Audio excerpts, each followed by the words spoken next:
Hi, and welcome to this episode of the Community Update. Today we are talking about the three main stations on the West Cornwall Local route: Penzance, Truro and St. Austell. Let's get started. As the West Cornwall Local route is set back into the 1990s, finding reference material was one of the major challenges we had to deal with. Thankfully, we had a few people and Google Earth supporting us. We'll start up the line with St. Austell Station.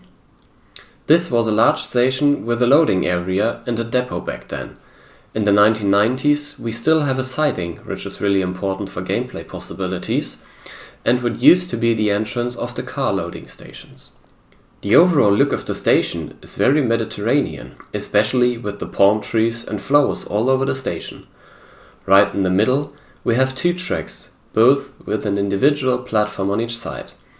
People can easily change platforms with this footbridge right in the middle, which is an iconic part of this station. On both sides the platforms are massive concrete car parks. Blending these car park areas into the normal terrain was quite a challenge and required some back and forth between the art and the route building teams. We usually start modeling our stations by exporting the terrain and tracks from the Unreal Engine and then importing this data into our 3D software. We then add a Google Maps overlay to make sure we have the right shape and size.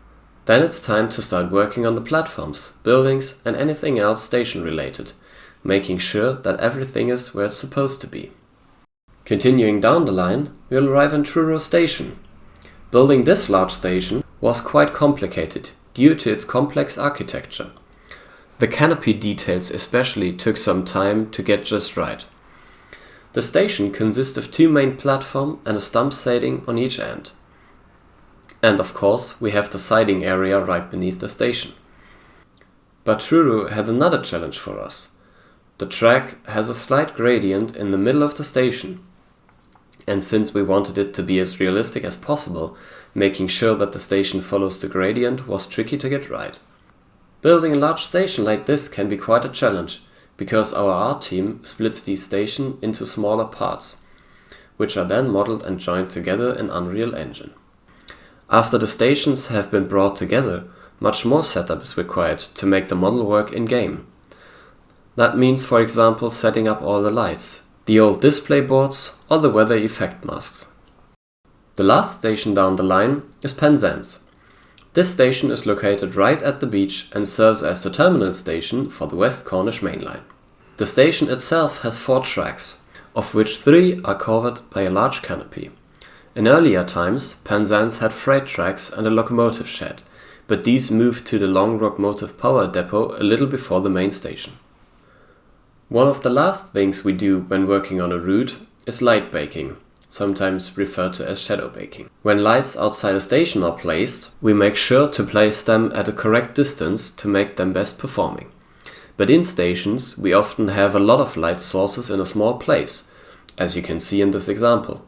All the red, purple and white areas are complex to calculate for the engine. This is where lightbaking comes in handy. Green areas are well optimized and therefore efficient in terms of performance. We'll then add all the objects we want to be light baked and set them up with a second UV layer. This is, to simplify, a second texture layer which is laid over the actual texture, from which the engine calculates how light reacts in these areas. To make sure that the resolution is high enough, we needed to split the station into several smaller pieces. It's important to keep the density of these maps very close to each other on objects running from one to another. That's why this platform has the exact same color and square size from end to beginning.